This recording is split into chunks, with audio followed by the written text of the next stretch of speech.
যদি মা ভালো হয় সন্তান ভালো হয়। ওমর ইবনে আব্দুল আজিজের নাম শুনছেন? ওমর ইবনে আব্দুল আজিজের নাম শুনছেন আপনারা? ওমর ইবনে আব্দুল আজিজের যিনি মা ছিলেন, সম্মানিতা মা, তার নাম ছিল লায়লা বিনতে আসেম। কি নাম ভাই? লায়লা বিনতে আসেম। এই আসেম অর্থাৎ আসেমের মেয়ে হলো লায়লা, লায়লার ছেলে হলো হজরত ওমর ইবনে আব্দুল আজিজ। আসেম কে ছিল? আসেমের আরেকটা নাম হলো আবু শাহমা, যিনি হলেন ফারুক আজম, ওমর ফারুক রাদিয়াল্লাহু তাআলা আনহুর একজন সুযোগ্য সন্তান। পড়েন না সুবহানাল্লাহ। ফারুক আজম ওমর ফারুক রাদিয়াল্লাহু তাআলা আনহুর ছেলে হলো এই আসেম। এই আসেম রাদিয়াল্লাহু তাআলা আনহুর ছেলের ঘরের নাতনির ছেলে। বুঝতে পারছেন? আসেম হলো ওমর রাদিয়াল্লাহু তাআলা আনহুর ছেলে। আসেমের থেকে হলো এই যে লায়লা, লায়লার ঘরে হলো কে? হজরত ওমর ইবনে আব্দুল আজিজ। আর এই যে আসেমকে যে বিবাহ করানো হয়েছিল, এই ঘটনা আমরা সকলে জানি, প্রসিদ্ধ ঘটনা। ওই যে হজরত ওমর ফারুক রাদিয়াল্লাহু তাআলা আনহু রাষ্ট্রে জারি করে দিল, এখন আর কেউ দুধের সাথে পানি মিলাবেন না। রাষ্ট্রের শিরোধার্য বাক্য, আজ থেকে কেউ দুধে পানি মিলাবেন না। তো ভালো, আলহামদুলিল্লাহ, অনেকে এই কথা শুনছেন। তো ঘটনাক্রমে মদিনার অলিগুলিতে রাত্রিতে হজরতে ফারুক আজম ওমর রাদিয়াল্লাহু তাআলা আনহু রওনা দিলেন খোঁজ খবর নেওয়ার জন্য, দেখি কার কি অবস্থা। তিনি যাইতেছেন, হেলাল নামে একটা গোত্র ছিল, ওই গোত্রের পাশ দিয়ে। ওই গোত্রে কথোপকথন চলতেছে মা এবং মেয়ে। এই ঘরে বাপ ছিল না, এতিম। এই মা এবং মেয়ে দুইজনে কথা বলতেছে। মা বলতেছে মেয়েকে, তুমি পানিতে দুধে পানি মিলাও। আর মেয়ে বলতেছে, মা, দুধে পানি মিলানো যাবে না, কারণ গভর্নর নিষেধ করেছেন, এখানে দুধে পানি মিলানো যাবে না। মা বলতেছে, মেয়ে আমার, এই গভীর রজনীতে এই যে আমাদের গভর্নর খলিফা, উনি কি আমাদেরকে দেখবেন বা আমাদের কথা শুনবেন? ওই মেয়ে কি জবাব দিছে আপনারা শুনলে অবাক হয়ে যাবেন। তিনি ডাক দিয়া বললেন, মা আমার, যদিও গভর্নর খলিফাতুল মুসলিমিন ফারুক আজম ওমর রাদিয়াল্লাহু তাআলা আনহু এই গভীর রজনীতে তিনি দেখবেন না, শুনবেন না, কিন্তু মা আমার, যিনি খলিফাতুল মুসলিমিন, তার তো বড় একজন রব আছে, তার তো মালিক আছে। মালিক তো আসমানে বসে, এমন কোনো জিনিস নাই যা দেখেন না। আল্লাহ তাআলা এমন একজন রব, তার ইলমের বাইরে কোনো কিছু নাই।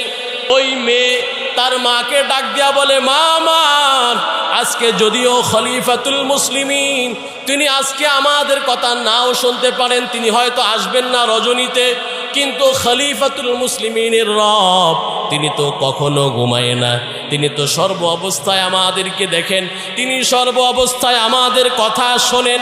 প্রিয় ভাইয়েরা, আমরা যখনই আল্লাহকে আল্লাহ বলে ডাক দেই, আল্লাহ তাআলা সাথে সাথে ডাকে সাড়া দেয়।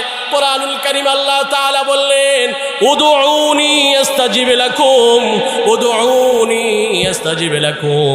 আল্লাহ তাআলা বলেন, তোমরা যখনই আমাকে ডাকবে, আমি আল্লাহ তাআলা তখন তোমাদের ডাকে সাথে সাথে সাড়া দেই। আল্লাহকে আপনি আল্লাহ বলে ডাক দিবেন, সেটা যে কয়টা রাত বাজুক না কেন, যখন যেই টাইমে আপনি আল্লাহকে আল্লাহ বলে ডাক দিবেন, তখনই সাথে সাথে আল্লাহ তাআলা আমার ডাকে সাড়া দিয়া বলে, আব্দুল্লাহ, হাবিবুল্লাহ, তুই কি চাস? তোর কি রিজিক লাগবো? তোর কি আমার কাছে ক্ষমা চাই? তোর কি চাই? তুমি আল্লাহর কাছে চা, আমি আল্লাহ তাআলা তোকে দান করবো। পড়েন না সুবহানাল্লাহ। তো প্রিয় ভাইয়েরা আমার, আল্লাহ তাআলা সর্ব অবস্থায় আমাদের কথাগুলো শুনতে পান। এই যে মেয়ে তার মাকে বললেন, মা আমার, খলিফাতুল মুসলিমিন না শুনলেও আমাদের খলিফাতুল মুসলিমিনের তো রব আছে, ওই আল্লাহ তাআলা তো সব কথাগুলো শোনেন, সব কথাগুলো শোনেন। তিনি আমাদেরকে দেখেন কিভাবে আমি এই দুধের সাথে পানি মিলাবো। ওদিকে দেখেন খলিফাতুল মুসলিমিন হযরতে ওমর ফারুক রাদিয়াল্লাহু তাআলা আনহু, তিনিও যাইতেছিলেন এই কথাগুলো তিনি শুনছেন। পরের দিন সকালবেলা দুইটা রেওয়ায়াত এসেছে। একটা হলো তাবাকাতে ইবনে সাদ, এই রেওয়ায়াতে এই ঘটনা এসেছে। আর একটা হলো ইবনুল জাউজি রাহিমাহুমুল্লাহ, আর একটা কিতাব আছে ইবনুল জাউজিয়া নামে, এই কিতাবের মধ্যেও ঘটনাটা এসেছে। ঘটনা এভাবে আসলো, কেউ কেউ বলেন হযরত ওমর রাদিয়াল্লাহু তাআলা আনহু তার ছেলেকে পাঠাইছেন। আরেকটা রেওয়ায়াতে আসছে ওমর রাদিয়াল্লাহু তাআলা আনহুর যিনি গোলাম ছিলেন আসলাম রাদিয়াল্লাহু তাআলা আনহু অথবা রহমতুল্লাহ আলাইহি, তাকে পাঠানো হয়েছে ওই এলাকায় বা ওই গোত্রের খোঁজখবর নেওয়ার জন্য, যাও কে এই মেয়ে বা এই বংশের পরিচয়টা নিয়ে আসো। তিনি গেলেন, যাওয়ার পরে তাদেরকে ডাইকে নিয়ে আসা হলো। একটা পর্যায়ে নবী হযরত ওমর ফারুক রাদিয়াল্লাহু তাআলা আনহুর ছেলে আসিম রাদিয়াল্লাহু তাআলা আনহুর সাথে ওই মেয়ের সাথে বিবাহ হয়। যে ঘটনা আমি আপনাদেরকে বুঝাইতে চাইলাম, এই আসিম রাদিয়াল্লাহু তাআলা আনহুর সাথে ওই মেয়ে যখন বিবাহ হয়, বিবাহ হওয়ার পরে ওখান থেকে আসেন আপনার যে লায়লা নামে যে মেয়ে আসেন, তার গর্ভে আসেন ওমর ইবনে আব্দুল আজিজ। পড়েন না সুবহানাল্লাহ। তার মানে তার নানা, এই যে ওমর ইবনে আব্দুল আজিজের নানা হলেন কে? নানার পর নানা যাকে আমরা বলি, তিনি হলেন হযরতে ওমর ফারুক রাদিয়াল্লাহু তাআলা আনহু। প্রিয় ভাইয়েরা আমার, এই জন্য গাছ ভালো হলে কি হয় ভাই? ফল ভালো হয়। গাছ যদি ভালো না হয়, ফল ভালো হয় না। প্রিয় ভাইয়েরা আমার, এই ওমর ইবনে আব্দুল আজিজ তিনি 3 বছর খেলাফতে ছিলেন। এই ওমর ইবনে আব্দুল আজিজ যখন ইন্তেকাল করেন, তাকে উমাইয়া খেলাফতের সেনাপতি মাসলামা ইবনে আব্দুল মালিক আয়সা বলতেছেন ওমর ইবনে আব্দুল আজিজকে, হুজুর আপনি তো অসুস্থ খলিফাতুল মুসলিমিন, আপনি তো এমন কোনো সম্পদ রাইখা যান নাই। আমাদের মন্ত্রী মিনিস্টারের টাকা মনে হয় 200-500 টাকা থাকে নাকি? এত পরিমাণ টাকা থাকে, কম্পিউটার দিয়ে হিসাব করা যায় না, ঠিক কিনা বলেন? এক একজনে ব্যাংক খায়, রাষ্ট্র শেষ করে ফেলায়। কুকুর যেই রকম ভাবে পেলেট চেটে পুটে খাইয়া শেষ করে দেয়, আগের যে স্বৈর শাসক ছিল, এদের মন্ত্রীগুলোতে রাষ্ট্রের টাকাগুলো, সম্পদগুলো এই কুকুরের মতো চেটে পুটে শেষ করে দিয়েছে, ঠিক কিনা বলেন? প্রিয় ভাইয়েরা আমার, খলিফাতুল মুসলিমিন ওমর ইবনে আব্দুল আজিজ তিনি যখন ইন্তেকাল করেন, তার এমন কোনো ব্যবস্থাপনা নাই। তার সন্তান ছিল 13 জন। কতজন? 13 জন সন্তান সন্ততি ছিল।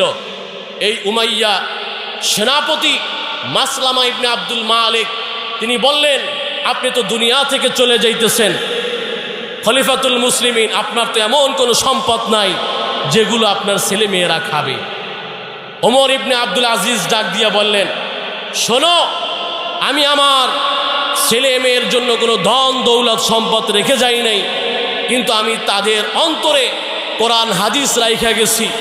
আল্লাহ তাআলা আশা করা যায়, তারা যদি সৎ থাকে, তারা যদি ইমানের উপরে থাকে, ইসলামের উপরে ইস্তেকামত থাকে, আল্লাহ তাআলা তাদেরকে ধন দৌলত দিবেন এবং সম্মানের ভিতরে রাখবেন। পড়েন না সুবহানাল্লাহ। দ্বিতীয় আরেকবার বললেন, খলিফাতুল মুসলিমিন আপনার কাছে আমার আরেকটা রিকোয়েস্ট, সেটা হলো আমার ব্যক্তিগত সম্পদ আছে 3 লক্ষ দিনার। কত দিনার? 3 লক্ষ দিনার আমার সম্পদ আছে। খলিফাতুল মুসলিমিন আপনাকে আমি হাদিয়া দিব, এই সম্পদগুলো আপনি আপনার সন্তানদের জন্য রেখে যান। তিনি বললেন, শোনো সেনাপতি, আমি তোমার কাছে একটা কথা বলি, আমি আমার সন্তানদেরকে আমি এই ধন দৌলতের উপরে ভরসা করে রেখে দিতে চাই না।